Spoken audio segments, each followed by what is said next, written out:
All right, got Loso in the building. Yo, what's good, man? How you doing, bro? Man, everything good, man. Everything good in my hood, man. How about you? I'm chilling, man. Hey, I appreciate you pulling up, bro. Absolutely, it mean a lot to me, man. No question. All right, so just getting started, man. I want to talk about start from the beginning. So just talk to me about what part of DC you from, and cause you from Sursum Corda, right? Yes, sir. So just talk about what it was like growing up there in that time. Man, I'm from Surgeon Quarters, Tyler House, Temple Court, 901 Market, all that, you know what I mean? My neighborhood, lived there for 30 plus years. Um, Growing up there, man, you gotta survive. Like, you know what I mean? It's the trenches. And this shit, in the words of my man F Baby, they call that joint the gangster trenches. You know what I mean? So What was the energy and the culture like in the neighborhood around that time? uh I mean the energy and the culture, so I'm gonna say with the energy, I mean of course it's the hood, you know what I mean? So everything any other neighborhood go through, you know what I mean? Name from robbery, murders and all that shit. But the culture, man, I think when it comes to the culture in our neighborhood, we had a lot of different shit, whether it was sports. We had great niggas in sports, great niggas in go-go bands, you know what I mean? And sports and go-go was like the top tier of like the culture of that neighborhood. So like, was you active in sports and all of that, or Yeah, I yeah? played for the Boys and Girls Club, number two, Boys and Girls Club, all my life, you know what I mean? Played a little football, played more basketball than anything though. But yeah. So where did the love for comedy come from? Like, was that something that? Yeah, so the comedy came from just being in the hood, you know what I mean? So like, man, when you one of them youngins, you know what I mean, that didn't have all the flash when you was real young, but as you got older, you started to get it. You had to be able to join. You had to be able to back yourself up. You know what I mean? So I was one of them niggas that like, I don't care if you was the flies nigga, you ain't about to cook me. You got all the J's, I ain't got them. I'm still gonna find a way to cook you. Yeah. So you know how like a lot of people be saying like the hood got some of like the funniest people. Like do you feel like that's like a real thing? Yeah, I agree with that. I mean, it's funny people are always, whether it's, you know what I mean, in the hood, out the hood, but I feel like more people can relate to the hood comedy. Like if you a person that grew up in the neighborhood. So I feel like it's more people in the hoods that be funny. And it be people in the hoods that be funny that nobody don't know about. You get what I'm saying? So like they ain't never been discovered, or somebody not posting them, or you know what I mean, or they just don't be around and they just be naturally funny. Like some people be funny and they don't even know they being funny. You get what I'm saying? So with the you said like roasting kind of was like your like kind of start like to Yeah. actually doing comedy. Yes. Roasting was my start off the break. Like in my neighborhood, I was one of the ones that Joan, like, even when I was in my ninth grade year, all my big homies, all my older friends, when I was in the ninth grade in Dunbar, they took me to school the first day of school. We walked to school. They was like, man, because back then, it was junior high school. I didn't go to junior high. My school went up to the eighth. And then when I left from the eighth grade, I went straight to the ninth grade. I could have went to Turl, but I ended up going to Dunbar. So all my big homies, all my older friends, you know what I mean? They when I was walking to school with them one day, they was like, "Oh yeah, man." At first they was like, "Man, Black, what the fuck you doing right here with us?" Like I'm like, "Man, I'm going to school." They like, "You going to school, nigga? You going to Dunn?" I'm like, "Yeah." They're like, "Oh yeah, we got you." So they took me up, picked me up, man, and they used to real live like pay me to come upstairs on their floor in the school and join on niggas. So that's where my comedy came from. And from like mind you, I was in the ninth, the seniors, people, I'm talking about older people, like people that ain't even, you know what I mean, that I thought I'd never be connected with because they was older than me, was coming down like, yeah, man, hey Black, we want you to come upstairs to fire this nigga up or fire this person up. Man, that's how it went. It just kept going from there. Do like cause you know how like roasting sessions can be, man. Sometimes they can get a little, they can go Oh left, yeah, oh yeah, yeah, yeah. It ain't got left before. You know what I mean? The one thing I don't do, I don't disrespect people, dead folks and all that, or disabled folks. That's what I never did. Everything I said was about you. You know what I mean? And some people, like you said, some people couldn't take it, but you know what I mean? It is what it is with me. I ain't ducking it. You ain't gonna say nothing to me, I'm not gonna say nothing back.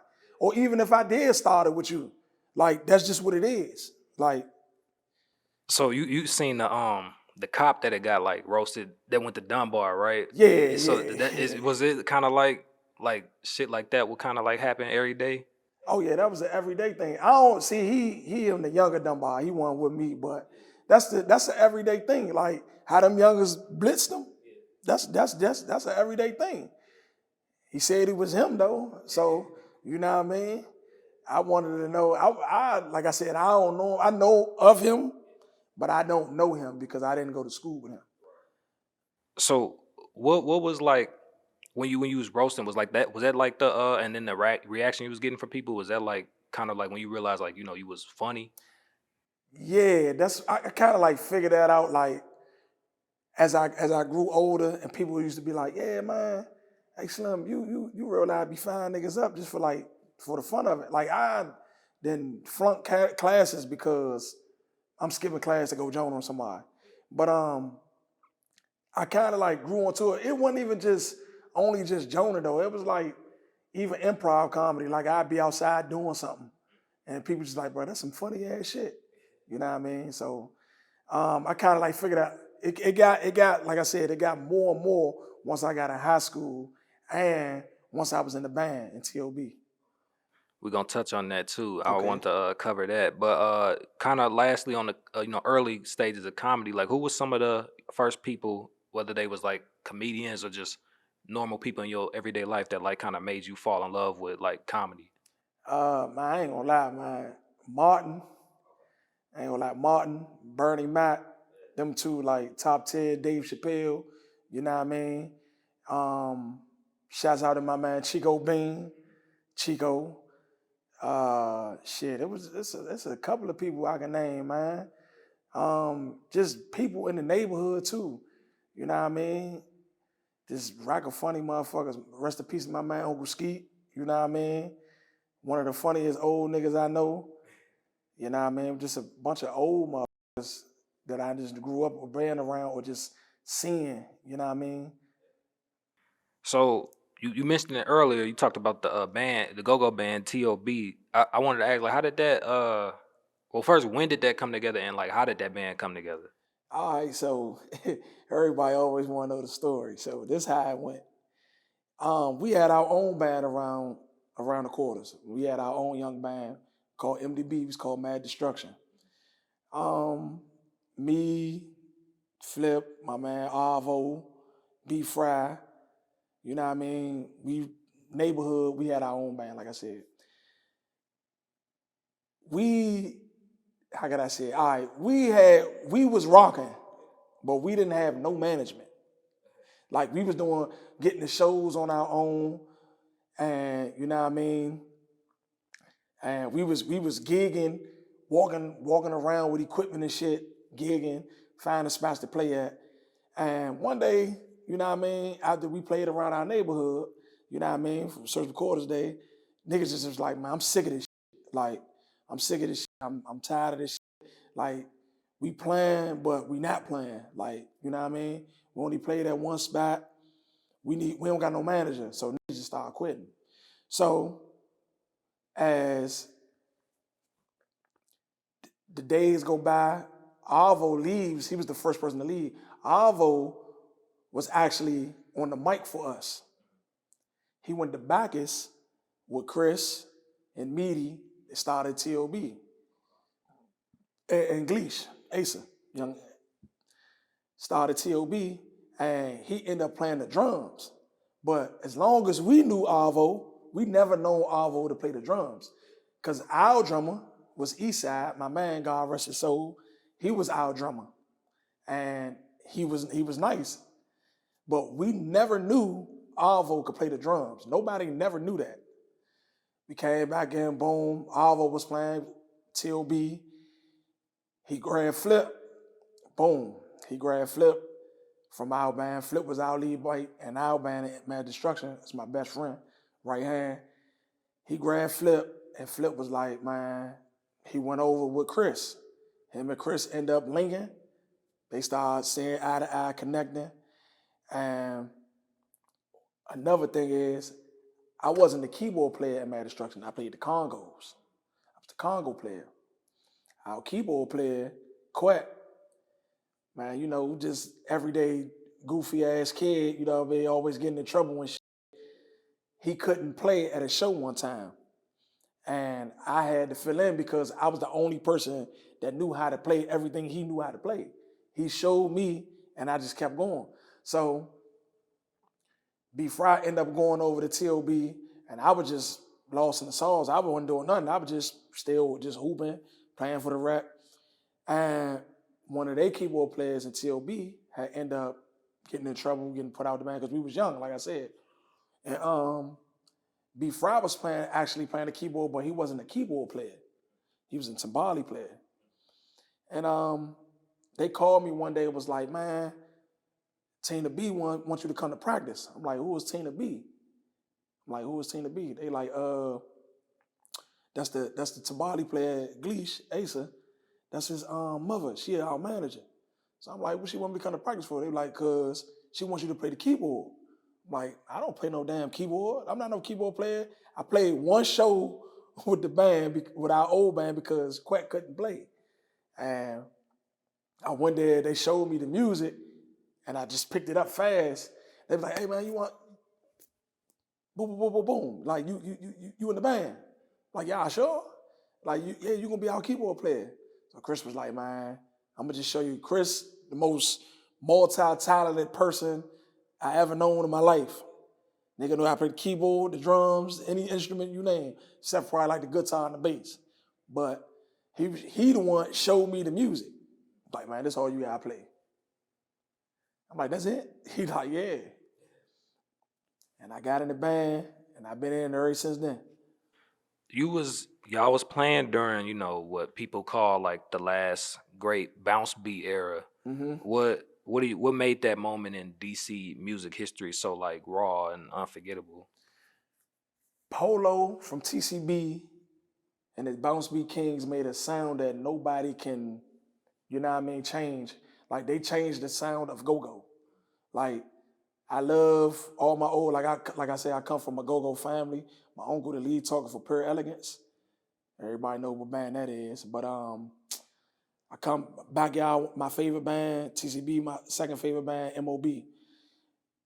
Polo changed the game with the bounce beat, and it's a beat that, like, they just it's a like, cause everybody was just listening to the breakdown. The breakdown just had you like 1-2 stepping, you know what I mean, like partying. But when the bounce came, it was more like it was a faster pace to the music and the way the girls dance and everything. Cause you like, when you listen to the breakdown and you watching the girls twerk, it wasn't the same as the bounce beat.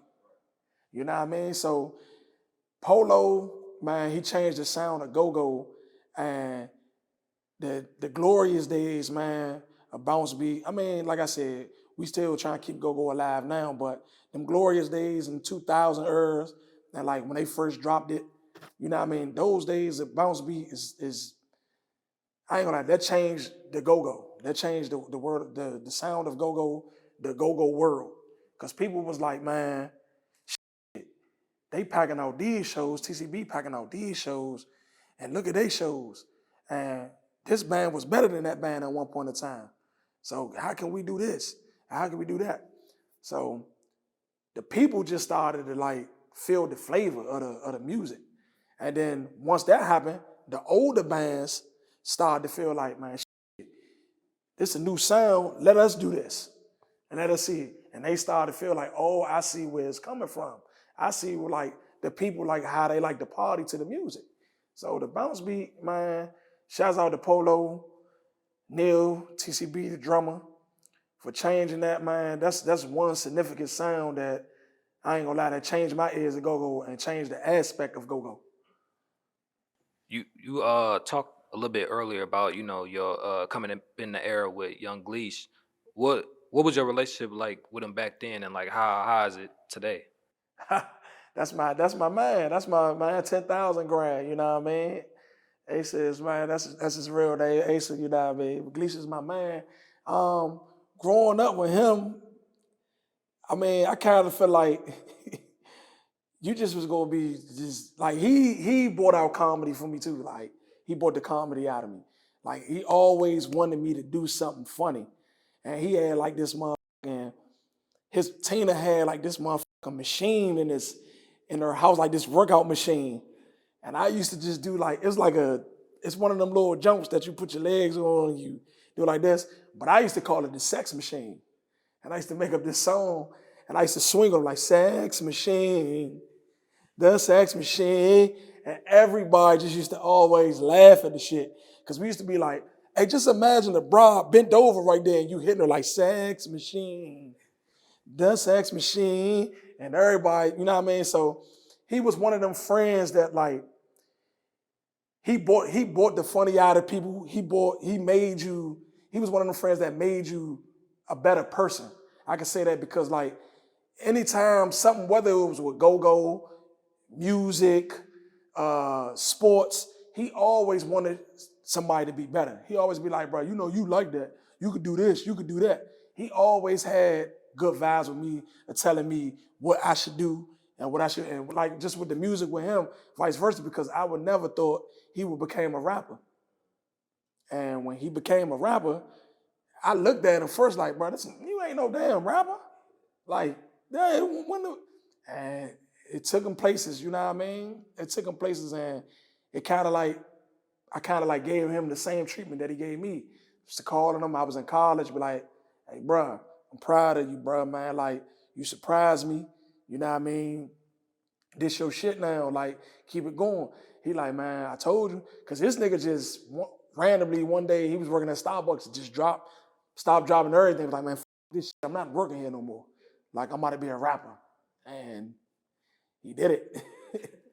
So with the whole rap and go-go thing in DC, is it like, can you like speak more about like how because go-go is the main music, but like what was like the rap scene in DC like when it was like kind of starting? There was a lot of people kind of like downplaying the idea of people being I mean, rappers. I can't really say they downplaying it. It's just the generation because rappers has always been with go-go, like Fat Rodney. You know what I mean? He used to perform with bands. You know what I mean? Garvey the Chosen One. They are rappers. You know what I mean? But they perform with bands. And like with TCB, I always had this conversation with my man Ben, the original manager. I talked to Ben, and Ben, we always talk about the golden era. We call that the golden era. It wasn't a show where you could not have where a rapper would come in town, like do a concert, and then play at a go-go. No, it wasn't. Ben made sure wherever Scarface came in or Backyard with G, Backyard playing with Scarface. T.I. came here, TCB and T.I. You know what I mean? It was always rappers with it. With this generation, they parents, like I say, a lot of kids be like, yeah, my mother go to the go-go's and da-da-da-da. I think it's the form of music. Like they listen to drill music more than regular just rap music. You get what I'm saying? So like I said, like Project Pat came in, make that ass clap. Them kids don't listen to shit like that. They listen to Spin the Bend, Spin the Block. Say if a go-go band did a song with NBA Youngboy, the shit would go viral. So it's just about who you doing the songs with and what the song is about. So and that's what we doing. We trying to bring the music back. Like I got my little youth band, go-go band, through my job, Department of Recs. And shouts out to my director, Danny Freeman, for doing that, and Marcus Coates. They looked out, they believed in me, and my boss, Chief of Rover Leaders, Danielle Hunter, they believed in me. And me and my partner, Kanish Shorter, they believed in us putting the band, and the band, the youngest, has been tremendous with it. And like, it was hard, but because we had to teach them how to play go-go music. They know how to play rap music or rock and roll and all that, but we had to teach them how to play our genre of music. And once we did it, we transitioned the kid. They love it. Like they love the music. They love playing it. And I told them once we get it in the works that it was going to, y'all understand the music, you'll love it. Now the kids, man, we practice on Tuesdays and Thursdays. The kids don't want to leave the studio. How does it feel, knowing that you impacting, their lives with the Oh go-go? yeah. So me impacting their lives with the go-go, um, I ain't gonna lie, it be bringing, sometimes when I hear them developing, it be about to bring a tear to my eye because I once was their age playing it. And they're teenagers, you know what I mean? And for me to look at them and looking at them instead of them being trying to be a drill rapper or, you know what I mean, or just trying to be a singer or, you know what I mean? For me to see them playing our genre of music, it brings like joy to me. Because like I said, these kids really don't care for go-go. It's about who you bring to the go-go. So like I said, if we did a show, T.O.B., matter of fact, we just did a show, T.O.B. and No Savage. The show was jam-packed. I'm talking about like packed. But No Savage didn't perform with us, but he performed at the venue because he was on the show. But like I said, if we was to do a song with No Savage or just the 3 Old Blacks, the Cue the Fools, and the Shy Glizzies, and you know what I mean, just whoever is popping at the time from the city, the kids will get the vibe, and they will start to like the go-go music again. Because when you look at the TikToks now, the kids are starting to like party to the go-go music, like the little remixes and all the other little shit. They starting to remix, you know what I mean? They starting to party to the remixes and shit. And it's just about them getting them in the venue and them understanding the music with like the rappers and this is what it's about. Like we could combine the DC rappers with the go-go because this is all our music. So kind of like on that, one of your band members, Chris, he did a song with Wale.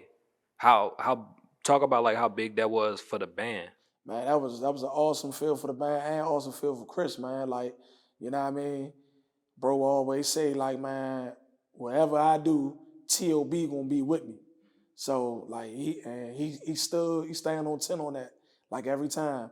Like no matter what it is, whether he didn't flew out with Wale, you know what I mean? But he always makes sure it's something that come with T.O.B. with it. Whether he mentioned T.O.B., whether we performing with him, like he said, like he never gonna not do a show with Wale and the band not gonna perform. You get what I'm saying? He gonna find a way, even if he gotta tell Wale, like, look, Wale, man, my band, we don't need no other band. My band gonna perform. I'm gonna make sure they learn the music. And like we got a show coming up November 14th, Wale and Jeremiah and T.O.B. You know what I mean? Yeah, it's gonna be a movie at the Anthem. That's gonna be nice. But like I said, Chris, I'm proud of bro. I'm you know what I mean? I'm happy for him. He's doing top tier shit right now. Like working with different artists, he meeting other artists. You know what I mean? He always come back home telling us stories like, hey man, look, woo, woo, woo. Like he just came back from Dallas. He played at the shouts out to the Dallas Go-Go Band. It's a go-go band in Dallas. They flew Chris out there to perform with him. And Chris was like, man, next year we going out there. Like it's not always about Chris. It's always about T.O.B., Chris. Like, you know what I mean? You can't mention T.O.B. without Chris. You know what I mean? Or Chris gonna say, you can't mention me without T.O.B. You get what I'm saying? So I'm not gonna never mention T.O.B., you know what I mean? Just saying me is about T.O.B. and Chris, you know what I mean? So, bro, just doing big things. So where did the name Loso come from? Was that like something you had always kind of went by, or? Yeah, so Loso came from, all right, my man Flip, he always know Fab is one of my favorite rappers. So Fab is my favorite one of my favorite. He is my favorite rapper. I ain't gonna say one of them. He is my favorite rapper. And I listen to Fab so much, you know what I mean? And my government name is close to it. So he just ran with the name Loso. Like, man, I ran with it. I'm like, man, I'm going by Loso. That's like, you know what I mean? I'm going by Loso, and that's what it is. Kind of like still on the go-go bounce beat bands. Who would be like some of your like top Top bands. bands from that? Oh, my top bands would be Bounce Beat. Oh, of course, number one, TCB. Of course, my band, TOB, ABM. I can't leave them out. Uh, Reaction, New Impressions. I say like the younger bands, I'm gonna go like XIB, AAO, UEB, and like a band that I tilt my hat off to right now, and they've been out for a long time. I'm going with Drama Squad. I love them, and another up and coming band that been down like cranking right now in the man. So one of your most viral skits is, you know, where you talk about the different people at the go-go, right? So like where Yeah. does that where did that inspiration come from? Man, just a everyday thing being at the go-go. Like I said, like when you see me do a skit in my comedy skits, it's either gonna be something that I lived through or something I done seen. One of the viral skits, niggas every day in the go-go, niggas, that's the go-go. You walk in the club, man, you got niggas stunting with the money, you know what I mean? You got niggas at the picture booth, you know what I mean? You got the nigga twerking behind the broads, you got the nigga getting thrown out the club, you got the drunk nigga. That's an everyday thing at the go-go. So I just put it in the skit form, like, man, I gotta do this. This is everybody can relate to it. It's one, if you go to the club with your neighborhood, with your men, out of all them niggas that I identified in the club, one of your men, one of them, or one of your girls, they one of them. So would you say you would consider yourself more of a stand-up comedian or just a comedian that does like, you know, I do kind of both. I do stand up and I do improv. I done did stand up shows. Um, my biggest show was with DC Young Fly. That's my man. You know what I mean? I opened up for him. Me, him, Simon Says. We opened up for him. Great show. Uh, yeah, stand up. I do stand up. I did multiple shows. I just haven't been doing it in a while because I've been busy. But I'm coming back out over time, and everybody keep asking me. what is like stand up like just like, you know, being up there in front of people, you know, Yeah, because so you're a I'm gonna tell performer. you what an OG comedian told me. You are not a comedian until you touch that stage. So if you see people out here just doing skits, like just doing skits, and they got comedian in their name, and they ain't never touched that stage, it's like a comedian rule. Like it's like in the comedian handbook. You're not a comedian until a stand-up. You're not a comedian until you touch the stage and do stand-up. So, like I said, I did the same thing, and my big bro Simon came up to me was like, "Man, look, all that shit you be doing on the ground, you need to translate that shit to the stage. But you gotta learn how to write that shit in form and present it out. Like my first show, you know what I mean? My first show, it was a dub. I did fucking 30 minutes when I was only supposed to do 10 minutes. But the 30 minutes ain't go as planned. Like, you know what I mean? Like, and I'm a realist. I'm gonna be real. Like, I had like 6 minutes worth of good jokes. And the only reason why I ended up doing the 30 minutes because the headliner was running behind. So I was to open up before the headliner, and I just ran out of jokes. I just started making up shit, and the shit didn't. And that's when I knew, like, oh, I gotta have my material. You gotta have material. But I didn't plan to do 30 minutes. But even if I only had a 10-minute set, like I said, I had 6 minutes worth of jokes. But I was gonna stretch that 6 minutes.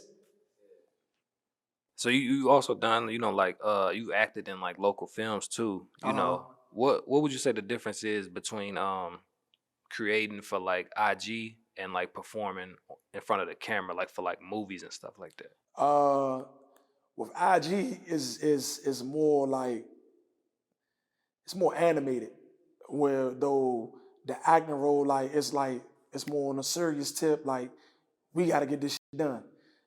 IG, you can do it over and over and over. Even though on the acting tip on the movie, you could do it over, but people ain't got time to waste. You get what I'm saying? We trying to get this shit over with. What how do you feel about, the comedy scene in DC or in the DMV area just in general? I mean, I feel like we on the rise. I mean, of course we still got our greats, Dave Chappelle, Martin. You know what I mean? We got a Red Grant. We got our greats here. But for like all the up and comings like me and all that, I feel like everybody on the right path. You know what I mean? Like me, I just feel like we just need to all come together and just figure some shit out. So we can do it like how Atlanta do, like let's make a DMV comedy movie, or you know what I mean, or let's do or everybody do skits together. But you know, certain people don't mess with certain people. So shit just be in the way. But like I said, everybody that's doing something, I condone them. You know what I mean? I took my hat off to them because, like I said, it ain't easy. Shit ain't easy because some shit that you think funny, 700 people don't think that shit funny. So, you know what I mean? And that don't mean not to stop. I mean, keep going because you can have 700 people that like it and the other 700 people that don't like it think it's stupid. You know what I mean? You ain't worried about them because now your views and your likes are equivalent because the 700 people that you usually get, they ain't liking it, but you got 700 new followers that's loving it. So it's like I said, it's a gift and a curse. You got to know how to put it together. And with us comedians in the DMV, we need to do more shit together. You know what I mean? Like that's how we gonna brand ourselves because we ain't but so big. You know what I mean? We got a lot of people in this little ass area, the DMV, but we gotta be able to branch off with each other. Like we gotta be able to push a nigga. Like if Davey doing a skit, you know what I mean? Let's push his skit. Get all the land. I'm doing a skit. You know what I mean? Send it to Davey. He need to send it out to this person. You know what I mean? Like, cause we all got different connections. So, you know what I mean? Or we just need to do a skit together and everybody just link up and we need to push it together. So as far as like, you and your content, what would you say was your first like ever like viral moment? I had 3 viral skits that went viral off the break. My Scotty Too Hottie skit, that was a made up joint I made up back in the day. Scotty Too Hottie, fat neck, little body. It went viral. I'm talking about on Vine. It went viral. Then I did the Missy Elliott I Can't Stand the Rain skit with the trash bags. Me and my man Rob from up New York, he went to college with me, my man Rob. And then I did a Diddy Puff Daddy joint and Mace joint. We did a skit in the closet. So a lot of shit just was going viral at one point in time, like just back to back to back to back to back. And once I seen it, I just kept creating. And what I like to do, I like to think outside the box. I don't like to do what everybody else did. Some people already did some shit, and some people go back and rewind like, oh, I can do it better. Me, I try to do mine first, and then let the other people come behind me. You know what I mean? So those were the most viral was one. 2 was the Missy Elliott and the Scotty Too Hottie. Can you walk us through, when you had, famously got on Bali Baby? You had like Oh clowned her man, about some comments she made about the DC scene. yeah, man. Like she threw me off with that shit, and I just remember seeing her in our area. Like I'm like, man, you were just here. Like she she had made a comment about DC niggas be stealing somebody's swag or some shit like that. And I'm like, what? Like, you was just here and you seen that we did it first. But she played big, like this big girl role, like she was the one, and like everybody everybody know that. I think it was Atlanta. Everybody know Atlanta started that. And one thing about this city in DC, a lot of shit that we did, we started that shit. There ain't no, and I heard this from like my father, from being out the feds. my uncles, my cousins, like a lot of shit that we did, we started that shit first. And other cities and states will take it over and try to say they started it. You know what I mean? Just like the shit with the Nike boots and New Balances. You know what I mean? Of course, New York said they started Nike boots. Baltimore said they started New Balance. New Balance started here, man. Hands down, straight up. It started here. They don't even know the people don't even know the culture why it's called a tennis shoe. They are tennis shoes, but people like the drug dealers, the local drug dealers that was getting all the money back in the day, Rayful and Wayne Purry and all them, they was wearing Sergio sweatsuits with New Balances. Like they put that fly shit on, you know what I mean, and put on some tennis shoes, and they be some New Balances, 574s, 991s, and shit like that. They don't even know. That's why we call it tennis shoes, because they were tennis shoes worn by tennis players. So he'd be like, yeah, man, I might go get this fly Sergio sweatsuit with some tennis shoes. But real people don't know the history behind that. I just learned that probably about 4 or 5 years ago. I just learned that. So you talked earlier about opening up for DC Young Fly. Well, first of all, like how did that come about, and like what was that like doing that?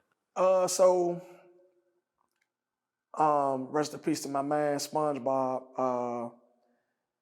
He had a comedy show. He just was throwing a show, you know what I mean? And he had reached out to me and was like, man, look, I heard you've been doing some stand-up shows. I got this person on the show. I got Simon Says opening up right before DC Young Fly. You gonna open up for Simon, and I want you to build your fan base because it's gonna be packed. It was about at least 275 people in there. 275 people, like one of my biggest pack shows. And shit, I put on a show in there. But I already had a relationship with DC Young Fly anyway from Vine. From Vine, like we talk, we exchange numbers. I got his number. I still talk to him to this day. You know what I mean? He followed me on Instagram. You know what I mean? He'll hit me up sometime, man. He always hit me back like, man, you need to come back out, da-da-da-da-da. And you know what I mean? But opening up for him was a great experience because it was my time to shine in front of a lot of people. Like it was a lot of people that didn't know who I was, you know what I mean? And it opened up doors for me as well. Cause after I did that show, that's how I ended up reaching out to Chico Bean. And the crazy thing is, me and Chico went to the same high school. Yeah, he went to Dunbar too. Yeah, he went to Dunbar. But like I said, when I was in the 9th, he was like in the 12th. You know what I mean? Me and his brother graduated together, Antoine. That was my man. But it started opening up doors. I started seeing different people, like celebrities following me. Like I had Chico Bean, DC Young Fly, and then like my little brother, man, my heart, my dog, Quinn Cook, you know what I mean? QC, you know what I mean? He used to always repost my skits, and he big time. So I started seeing a lot of NBA players, Tyreek Evans, CJ McCollum. These people started following me on the gram. I'm clicking on their page, like, hey, is these really these people? Like, you know what I mean? So that comedy, that one big comedy show opened up a lot of doors for me. You always rep DC culture heavy, and you was one of the first people to support the EAT clothing line. Oh yeah. What was your relationship with that brand, and like man, shouts out to Leak, man. Elevated at all times, man. To eat, man. I ain't gonna lie, that was one like before Museum and before you know what I mean. I'm trying to think of all the other little brands that's out right now, like Love More and all that. He had the city on Smash, like real live on Smash. Like Leak had something going. He came up to me. Lee came up to me, was like, bro, I want you to wear one of my shirts at your show. Gave me shirt and a hat, you know what I mean? Promotion. And the brand was different. Because when I first asked him, I'm like, man, what the hell does EAT stand for? And he told me, I'm like, what made you think of that though? He was like, I don't know. Like, it was just something that I thought of. He like, man, I got to elevate at all times. So I was like, it's cool, but everybody, and Leak is like a popular person. You know what I mean? He a known person, everybody know him. So once he put it on, and he gave it to this person that was popping and they wore it, and people just started saying it like, oh yeah, man, woody, woody, woo. The shit just started branding and branding and branding. And I feel like Leak, I still tell Leak to this day when I say him, man, bring some of them clothes back, man. Like, but he doing it better. You know what I mean? He got his team with Beacon House. They wearing the Eat jersey, football jerseys and shit. So he's still doing it. Another, staple of DC was, that you show love to is the shrimp boat. So, what talk about, that building and, what does it mean to you personally? Man, it's a shrimp boat on the whole other side of the city, right? So I'm a uptown slash downtown. We really midtown, my hood. But I used to go to the shrimp boat a lot because my grandmother liked that shit. So I used to always go right there. And I always used to feel like get the food. She used to get the food, but I used to always see like a stand out there with all these fake ass clothes and shit. And I used to always think to myself, Grandma, please don't buy these fake ass Jordans for me. Don't buy this fake ass football jersey. So my history with them will always know because my grandmother always went to go get the food. I always known them that had a fake ass shit on the stand out there. So, and I always used to tell myself, please, Grandma, because one day she asked me, like, you like these? I said, no. I know. They had a motherfucking Jordan, the Jordan sign was doing a motherfucking sham god. Like, I'm like sitting there. Then you had a motherfucker, they had some other Jones. I never seen a player on a shoe like on a Jordan, one of the Jordan sign, they had a nigga playing defense. I'm like, what the fuck? The shoes was fucked up. So I was like, man, the only thing you probably could have got away with over there was one of them fake ass football jerseys, but I ain't never get no jersey or none of that shit. I would have got one though. I don't discriminate. Nigga wouldn't have never knew I got that joke from the shrimp boat because I'd have rocked it and swagged it. So, kind of on a more, you talked about how, how active you are, you work with different violence prevention organizations in DC. What does that work look like for you? Like when you do? So what my job is, it's just about me saving the youth, man. Like I ain't gonna lie, man. The way the city is going right now, and you know what I mean. I just care about the youngest because my OGs cared about me. So like, you know what I mean. I might don't gotta be their OG or their big homie, but I'm like a big brother or some semi-father figure towards them. And I just don't want the kids to go on the wrong path, man. Like, cause I was once one of them kids, you know what I mean. But I branched back off, like, and that's why I love my friends, like all my real friends. They always tell me all the time, like, when we was young, couldn't nobody bribe you to do anything. Everything I did is because I wanted to do it. So if I wanted to go out there and beat a crackhead up or something, or do some stupid shit like that, or go rob somebody, it's because I wanted to do it. It wasn't like my friends tell me, oh yeah, you scared, you a suck ass nigga. Ain't nobody never forced me to do nothing. I always told myself that I'm gonna do it because I wanted to do it. And when I said no, of course they'd say they little shit, but wasn't nobody gonna say nothing to me because I know what I stand on. That's what I stood on. So me, I try to bribe that to these youngers in their head about being your own man. Because I think a lot of these youngers, they take the wrong route because they monkey see, monkey do. That's my biggest aspect upon this, on this violent prevention. Like, I feel like if we can get the youngers on the right path, then a lot of the violence wouldn't, you know what I mean? Sometimes you can ignore your op, man. Let him say what he want on the gram. Let him do whatever he want. He ain't come to you yet. That's what I'm trying to feed in these youngers' head. Like, man, they talking all that. They on this side of town. You all the way on this side of town. Like, you worried about what they saying. And I feel like I said, social media the world up.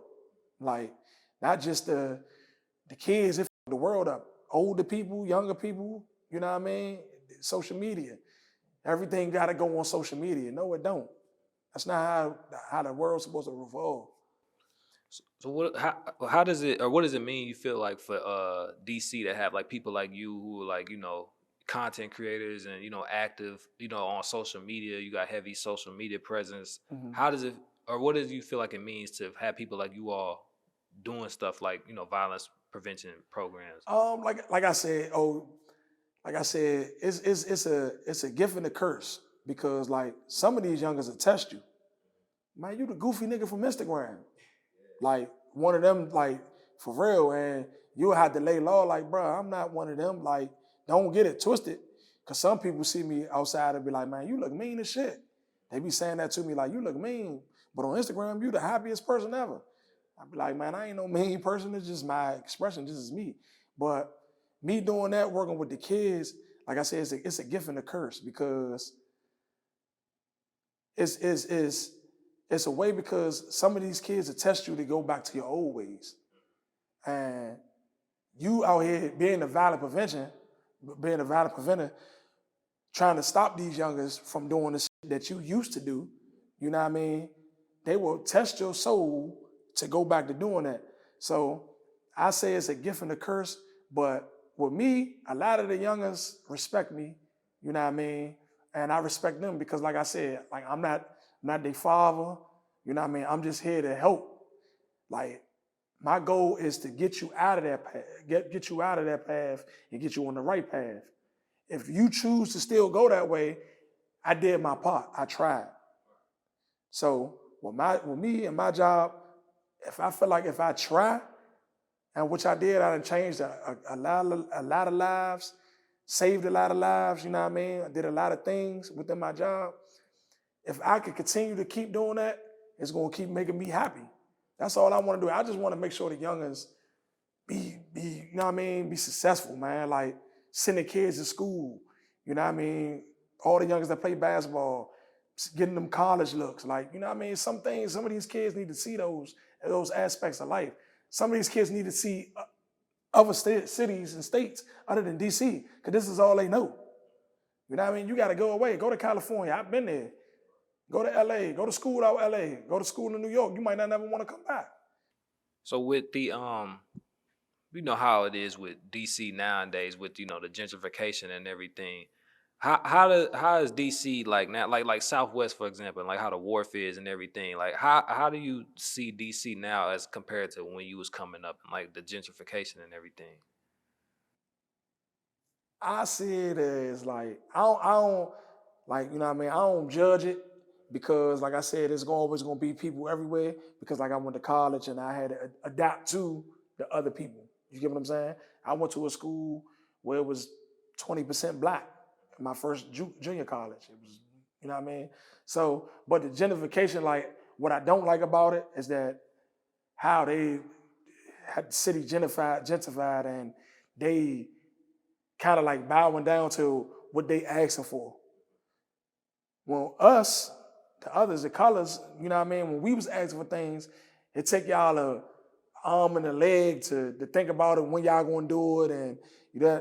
So the justification in the city is vice versa because some of the people be like the gentrified people, they fit in. You get what I'm saying? They fit in. But to the others that do the petty shit like, oh man, we want dog parks here instead of a playground for the kids. Like I don't condone shit like that. Because like a dog park, you already, first and foremost, they already be halfway taking over the regular baseball parks, like or the football fields that the kids play on that's at the park and recs. And we had to tell them with the sign on the gate, you have to remove your dog.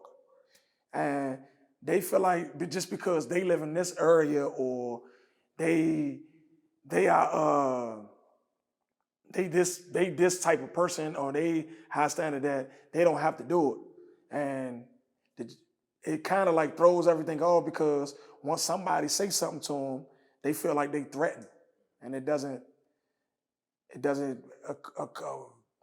apply to most of us people that's from here. Like this is the Chocolate City, you know what I mean? And it was more of us than y'all. For y'all to try to come over and take over, that's not how it's supposed to be. But I just don't like how they kind of like giving it to them. So they working on flipping it back. Do you think that with kind of like you talk about how it's Chocolate City and how like the gentrification has happened? Do you feel like DC is losing its culture? It'll always be DC culture will always be DC culture. I mean, DC culture will always be DC culture, but if like if the gentrified want to come in, they gotta adapt to our culture. That's what I feel like. It should be an adaptation. You should be able to come in. Oh yeah, I'm moving. Like that's like me moving to St. Louis. Like I gotta adapt. Like everybody can't adapt to everything, but we shouldn't be able to have to bow down to you and get you what you want. Don't work like that. So I feel like everybody should be able to adapt with everybody. You know what I mean? So What's some of the places in DC that still remind you of like the old DC? uh some of the places that remind me, Union Station. It just don't have a movie theater in there no more. But it still look the same. Shit, everything I know, except my neighborhood, it don't look nowhere near like Sursum Cordas. It don't look nothing like it. Nothing like it. But some of these hoods, like Wilder Place still look like Wilder Place, and a lot of the Southeast hoods still look the same. Everything that I feel like that's like getting remodeled is more mainly uptown, and kind of like throwing everything in the way because we feel like if they shit still look the same, why our shit still can't look the same? But So when you doing skits, like do you do you ever like feel like I guess the need to like go viral, or are you just putting out content and whatever goes viral goes viral? yeah, so what I do when it comes to skits like that going viral, I think about what's going to go viral. So the main thing is to go viral, but also it's all to put out content. So certain things that you think ain't gonna go viral goes viral. Like I did a lot of skits that I'm like, all right, I'm gonna just drop this, like just to drop it. And everybody like, hey bro, that joke was funny as shit. That joke going viral. I'm looking, I'm like, damn, for real? And I'm like, this went viral. Other opposed to another skit that I did that I'm thinking gonna go viral didn't go viral. You get what I'm saying? So like I said, and it goes back to what we talked about. Certain things are funny to certain people. Maybe that skit was way more funnier to everybody. You get what I'm saying? How do you handle like people, I guess, negative feedback, like people who don't think your content is funny or whatever, they because people gonna always Yeah, even it's gonna be criticism, man. I take the criticism, man. Constructive criticism. My homies do it to me all the time, bro. That shit wasn't funny, bro. I'm come on, bro. We know you funnier than that. But I tell them, everything don't gotta be for y'all. Everything don't have to be for y'all. It's for other people. You see the other people laughing, but nah, bro. But we your homies. We gonna tell you what's funny. That's cool. You can tell me that, but that's your opinion. So opinions, and I'll take the criticism, you know what I mean? But opinions and shit don't matter to me. That shit just like okay, maybe this is gonna be, maybe it wasn't that funny, but maybe when I do this one, to them, it's gonna be funny, and they're gonna be like, oh man, that wasn't funny. So it's always gonna happen. And last, I want to ask, like, like what's coming up for Loso? Like, what can we expect to see from you, man? Man, we coming back out, man. I'm coming back out. Me and my man Band are coming back out. We about to start this series called DMV Street Kings of Comedy. So it's gonna be like, if anybody ever seen the show in living color, it's gonna be like that. You know what I mean? But a lot of street shit, like funny shit that happen on the streets, real life scenarios and shit like that. I got my youth band about to drop their album. You know what I mean? Yeah, I'm trying to get them to finish the album, studio album, and of course the band TLB. We just gonna keep grinding, keep moving. Other than that, Loso is just gonna be back out here doing skits and comedy. All right, well, Loso, I appreciate you pulling up, man. It was a pleasure, man. Always a pleasure, man. I appreciate you.